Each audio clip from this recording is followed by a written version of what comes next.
Bilinçaltı. Hepimizin sahip olduğu ama hiçbirimizin ona hükmedemediği yegane oluşum. İçinde neleri barındırdığına dair fikrimizin dahi olmadığı beynimizdeki gizli kütüphane. Peki bilinçaltımızın kişiliğimizin oluşmasında etkisi var mı? Bilinçaltımız kişiliğimizi etkiliyor mu? Yoksa kişiliğimiz mi bilinçaltımızı etkiliyor? Hayır, bunlar tek ben sormadım. Siz de sordunuz, binlerce insan sordu. Ama bir kişi daha sordu. Leopold Zondi.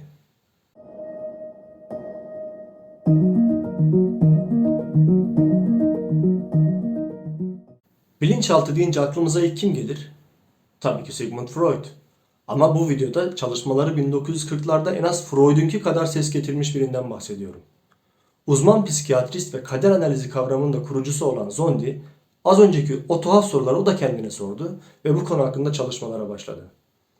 Çalışmasında insanların kendilerine benzeyen insanlar söz konusu olduğunda sempati ve antipati duygularını uç noktalarda yaşadığını gördü. Ve bu çalışmalar sayesinde objektif sonuçlara ulaşabileceğine inandı. Tüm bunların sonucunda ise bir test oluşturdu. Zondi kişilik testi. Bu testin çalışma prensibi ise kısaca şöyle. Biz bize benzeyen insanlara karşı çekilim duyarız veya onlardan tiksiniriz. Bu nedenle en çok tepki verdiğimiz fotoğraf dürtülerimizi gösterir.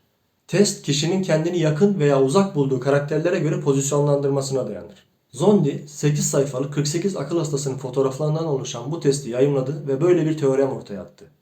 Testin uygulanmaya başladığı dönemlerde bazı psikologlar tarafından sert eleştirilere maruz kaldı. Ayrıca testin bilimsel dayanağı olmadığı için psikoloji dünyasında kullanılmıyor. Ama yine de verdiği ipuçlarıyla kişiliği yorumlamada yardımcı bir araç olarak görülüyor. Evet, gelelim teste artık değil mi? Birazdan size bir dizi fotoğraf göstereceğim ve çok kısa bir sürede birini seçmeniz gerekiyor. Unutmayın, ilk seçiminiz önemli. Bu fotoğraflar akıl hastalarına ait ve insan ruhunun gizli kalmış yönlerini açığa çıkaracak şekilde gruplanmış. Fotoğraflara verdiğimiz tepkiler fark etmediğimiz ama içimizde saklı tuttuğumuz bazı psikolojik dürtü ve eğilimleri gösterir. Genellikle bu dürtüleri içinde büyüdüğümüz çevre tarafından kötü, uygunsuz ve ayıp olarak karşılandığından dolayı çocukken bastırıyoruz. Burada şu hatırlatmayı da yapayım. Bu testin sonuçları sizde bir akıl hastalığı olduğu anlamına gelmiyor tabii ki. Sadece içinizde bastırmış olduğunuz bazı dürtüleri açığa çıkarabilir. Şimdi bu insanlardan size en çok güvenilir gelen kişiyi seçin. Size en çok hangisi güven veriyor?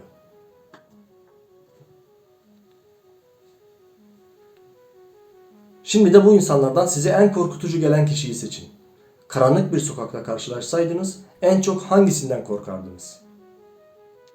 Seçimlerimizi yaptığımıza göre hadi sonuçlara bakalım. İlk grupta bir numarayı seçtiyseniz bu sizin doğayla özdeşik yaşama olan özleminizi gösterir.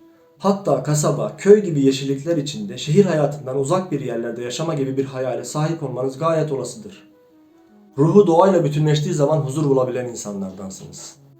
Dağınık saçlı, kısık gözlü, yanık tenli ve üzerindeki modern kıyafeti tam oturmamış ve emanet gibi duran bu şahıs aslında çiftçidir. Sizin en güvenilir kişi olarak bu şahsı seçmeniz, doğal hayat olan özleminizin bilinçaltı bir yansımasını temsil eder. 2 numarayı seçtiyseniz bu cömert, eli açık ve çabuk güvenen biri olduğunuza işaret etmektedir.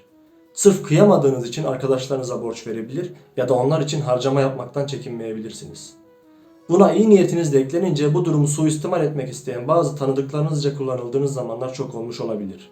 Çünkü seçtiğiniz kişi bir bankacıdır. Bankacıya güven duymanız, parasal konulardaki iyi niyetinizin ve saflığınızın bir yansımasıdır. 3 numarayı seçtiyseniz kendinizi geliştirmeye, araştırmaya ve eğitime verdiğiniz önemi temsil eder. Sizi geliştirecek konularda okumalar ve araştırmalar yapıyor olmanız gayet olasıdır.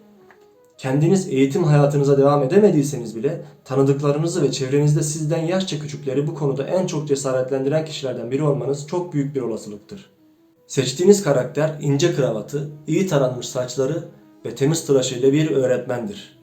4 numarayı seçtiyseniz bu sizin adalete ve eşitliğe duyduğunuz özlemi ve bu değerlere verdiğiniz önemi gösterir. Haksızlığa gelemiyorsunuz.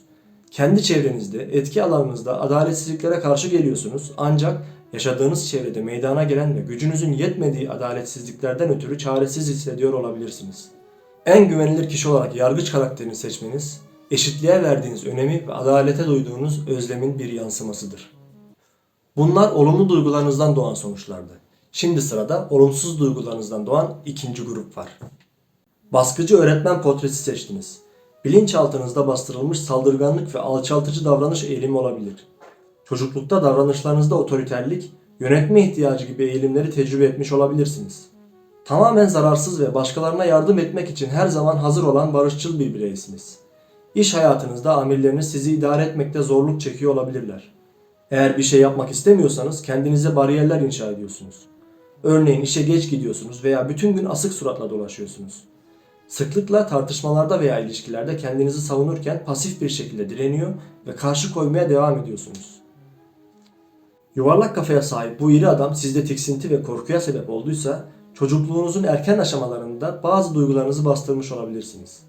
Asabiyet, düşünmeden hareket etme, sinir patlamaları gibi belirtilere aşina olma ihtimaliniz yüksek. Uysal ve dost canlısı olarak sorumlu ve kendine hakim olabilen bir görünümü veriyorsunuz. Hislerinizde sabitsiniz. İnsanlarla, fikirlerle ve nesnelerle kolayca bağ kurabiliyorsunuz. Bu tip kişilikler genellikle aşırı hayal gücüne ve karamsar bir yapıya sahip.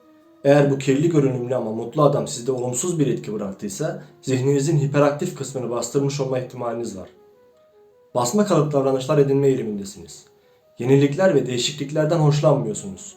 Farklı konumlara adapte olmakta zorlanan çekingen ve utangaç bir kişiliğe sahip olabilirsiniz. En büyük korkunuz kontrolünüzü kaybetmeniz. Dördüncü fotoğrafa geçmeden önce tüm sonuçlardan ve seçimlerden bağımsız olarak söylüyorum. Ya sizce bu amcanın gülüşü normal mi? Bırakın karanlık sokakta görmeyi. Düz yolda görsem yolumu değiştiririm. Neyse biz devam edelim. Şizofrenik kişilik yoğun umursamazlık, düşünce bozukluğu ve uyumsuz duygular olarak karakterize edilir. Eğer bu ruhsuz ve ifadesiz kadın portresi tüylerinizi ürperttiyse, çocukluğunuzda insanlara ilgisizlik, koşullardan ve olaylardan çabuk vazgeçme gibi duyguları bastırmış olmanız muhtemel. Oldukça sosyal bir insansınız. Hayattan sosyalleşerek, arkadaşlarınızla vakit geçirerek zevk alıyorsunuz. Ama aslında sosyallik toplumdan izole olmuş ve her zaman yalnızlık hissiyle yaşayan sizin için bir kılık. İlişkileriniz biraz yapay görünüyor olabilir. Bilincinizin derinliklerinde başkalarına ihtiyaç duymadığınızı ve onlarsız da yaşayabileceğinizi hissediyorsunuz. Histerik insanların bazı özellikleri yapay, duygularında kararsız ve narsist olmalarıdır. Bu resmin sizi korkutma sebebi dikkat çekme arzusunu ve beğenilmeye susamış olmayı bastırmış olmanızdan kaynaklanabilir. İçe kapanık, alçak gönüllü bir insan görüntüsü veriyorsunuz. Ancak aslında insanları etkileme arzusu besliyor olabilirsiniz. Görünüşünüze ve davranışlarınıza özen gösteriyorsunuz. Örneğin sürekli şık giyinmeye çalışıyorsunuz. Kıyafetlerinizi aksesuarlarla tamamlayarak insanların ilgisini çekmeye çalışıyorsunuz. Bu tarz insanlar genellikle nadir veya abartılı bir uğraşı hobi olarak seçer. Öz saygı eksikliği, aşağılık ve suçluluk duygusu depresyonun ana semptomlarıdır. Bu zararsız görünümlü kadın sizde hoşnutsuzluk yarattıysa, zararsızlık sizin için nefretin ta kendisi ve bu öz saygı eksikliği, aşağılık ve suçluluk duygusu gibi semptomları bastırdığınız görülüyor. İçi dışı bir ve kaygısız biri olabilirsiniz. Her zaman dinamiklik, özgüven ve iyimserlik gösteriyorsunuz. Tabi bazen de keyfiniz kaçıyor. Kronik depresyon ve melankoliye kapılıyorsunuz. Bu tür durumlarda şüpheci ve suratsız birine dönüşüyorsunuz. Bu tarz kişilikler depresif eğilimlerini bastırmak için insanların derdini dinleyip çözümler üretmeyi kendine rol edinir. Dışa dönüklük, abartılı tepki ve duygu sergileme gibi özelliklere sahiptir. Eğer bu portredeki lütufkar yüz sizi tiksindiriyorsa, eğer kontrol edilmezse sizi çıldırtacak düzeye getirecek bastırılmış bir coşkuya sahipsiniz. Davranışlarıyla insanları sinirlendirmeyi sevmeyen birisiniz. Ayrıca gürültü ve aşırılıktan hoşlanmıyorsunuz. Dikkat, tedbir ve ölçü örneğisiniz. Mantıklı ve tutumlu olarak davranışınızı tamamen kontrol edebiliyorsunuz. Bu tür kişilik tipi, kişinin başkası olarak yaşamak ve öyle kabul edilmek istemesi olarak açıklanır. Eğer bu genç adamı tehlikeli ve uygunsuz olarak algıladıysanız, çocukluğunuzun erken dönemlerinde kimlik sorunu yaşamış ve bunu bastırmış olabilirsiniz. Eğer inkar mekanizması çalışırsa, kendi kimliğinizi kabullenirsiniz. Bu durumda davranışlarınız ve görünümünüz kabullendiğiniz kimliğinizi abartacak dereceye gelir. Eğer erkekseniz sert ve maço bir tas takınırken, kadınsanız çekici görünmeye çalışıp sürekli karşı cinsle flört eden birine dönüşürsünüz. Buraya kadar izlediğiniz için teşekkür ederim. Tabi bu testi tamamladığınız anlamına geliyor. Test sonuçlarını paylaşmak isterseniz yorumlara yazabilirsiniz. Başka videolarda görüşmek üzere. Kendinize iyi bakın. Hoşça kalın.